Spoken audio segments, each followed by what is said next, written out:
किसी की हाँ खुलती है तो सोने की नगरी में, किसी को घर बनाने में ज़माने बीत जाते हैं। कोई सजदे में गिर जाता है तो पा लेता है अपने रब को, किसी को लो लगाने में ज़माने बीत जाते हैं। Hi dears, good evening guys. College history के 2 पार्ट में पहले ही अपलोड कर चुकी हूँ। आज तीसरा पार्ट शेयर करने जा रही हूँ। अपने कहानी की तरफ चलते हैं। गाइस, विजय विकास से कहने लगता है, यार सही पकड़ा, वाकई ही वो एक लड़की थी, मगर वो मेरी गर्लफ्रेंड नहीं बल्कि मेरी बहन थी। विकास, बहन थी क्या मतलब? हाँ यार, आज से तकरीबन 30 साल पहले मेरे वालिदैन की शादी को जब 10 साल गुजरने के बावजूद कोई औलाद नहीं होती तो काफ़ी हिलाज व मालजा करने के बाद तब जाकर मेरी लाडली बहन खुशी पैदा होती है। अभी खुशी सिर्फ 1 साल की होगी कि मेरी विलादत हो जाती है। मेरी माँ मेरे लिए एक हाया रख लेती है और खुद खुशी को पालने में लग जाती है। जब तक मैं बच्चा था मुझे ऐसी बातों की समझ नहीं होती, मगर जैसे बड़ा होता गया मैं ये महसूस करता कि मेरी मामा मुझसे ज़्यादा खुशी को चाहती है। मुझे गुस्सा आता और इसी वजह से मैं खुशी दीदी से नफरत करता। एक दिन अचानक से मामा की तबीयत खराब हो जाती है और पापा उसे लेकर हॉस्पिटल चला जाता है।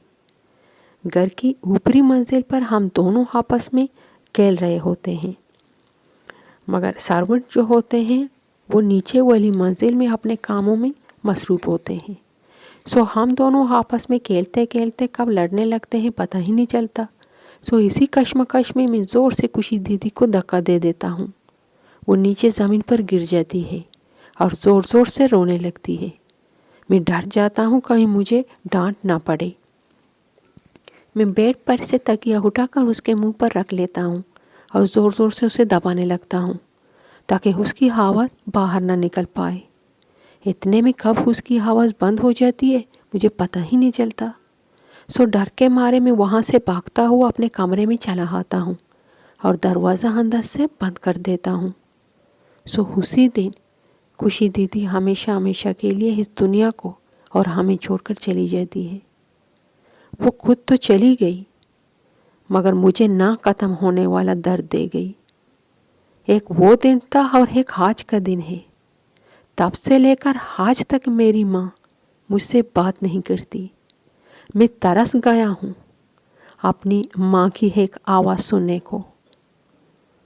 गाइस, विजय रोते रोते सो जाता है और विकास वहाँ से अपने घर लौटकर आ जाता है। तकरीबन 1 हफ्ता इसी तरह गुजर जाता है। विकास को एक दिन पता चलता है कि विजय की माँ लंदन से आ चुकी है। वो विजय की गैर मौजूदगी में उसके घर चला जाता है। फिर विकास और विजय की माँ के दरमियान क्या बातें होती हैं वो गौर से सुनिएगा। विकास जैसे ही कमरे में दाखिल होता है विजय की माँ चेयर पर बैठी अपना रुख खिड़की की तरफ किए होती है। विकास अपना तारुफ करने के बाद कुछ यूं गोया होता है, आंटी जी, सबसे पहले मैं आपसे माजरत करता हूँ कि हो सकता है गुफ्तगू के दौरान मेरी बातों से आपके दिल को ठेस पहुँचे। मुझे अपनी हद अच्छी तरह पता है कि किसी के पर्सनल मामले में नहीं बोलना चाहिए, मगर मैं विजय को इस हालत में देख भी नहीं सकता। मेरी और विजय की दोस्ती को ज़्यादा अरसा नहीं गुजरा, मगर इन 2 सालों में मैंने उसे कभी खुश नहीं देखा। वो रोज़ मर कर फिर जी उठता है।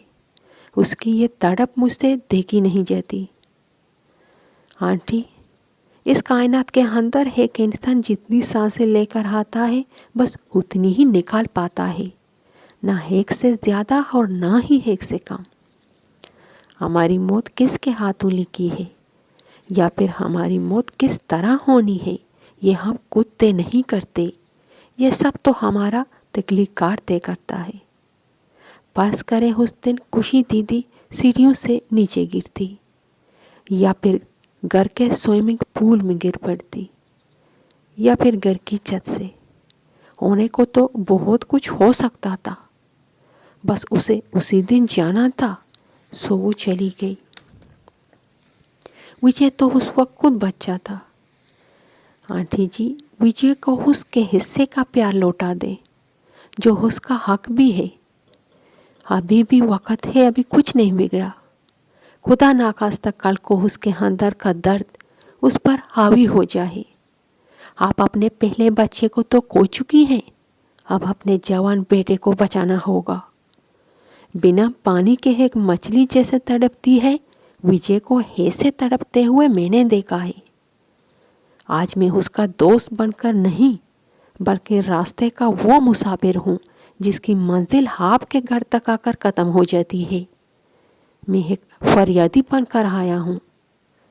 आंटी जी, विजय को माफ़ कर दीजिए, उसे आपके प्यार और हमदर्दी की हशद ज़रूरत है।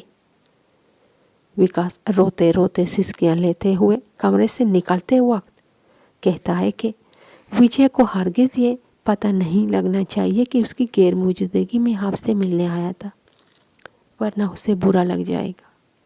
सो उस वक्त विजय की माँ कुछ नहीं कहती। 2 दिन गुजरने के बाद विजय कॉलेज में मिठाइयाँ बांट रहा होता है और बहुत खुश भी होता है। तो विकास के दोस्त विकास से पूछते हैं, यार तुझे कुछ आइडिया है कि विजय किस खुशी में मिठाइयाँ बांटता फिर रहा है? तो विकास नबी में सर हिला देता है। हालांकि विकास को सब कुछ पता होता है कि विजय की माँ ने उसे माफ़ कर दिया, मगर वो अनजान बनता है। सो गाइस, विजय अगले महीने लंदन जाने की तैयारी में लग जाता है और एक दिन विकास से मिलता है। सो उससे कहता है कि यार मेरी माँ चाहती है कि मैं शादी कर लूँ। सो विकास खुश होकर कहता है, अरे ये तो गुड न्यूज़ है, तुम इस तरह सुना रहे हो जैसे आंटी जी ने तुम्हें पहाड़ तोड़कर लाने का कहा हो। सो विजय हंसकर कहने लगता है, यार किसके साथ शादी कर लूँ? सो विकास, अरे एक लड़की से और किससे?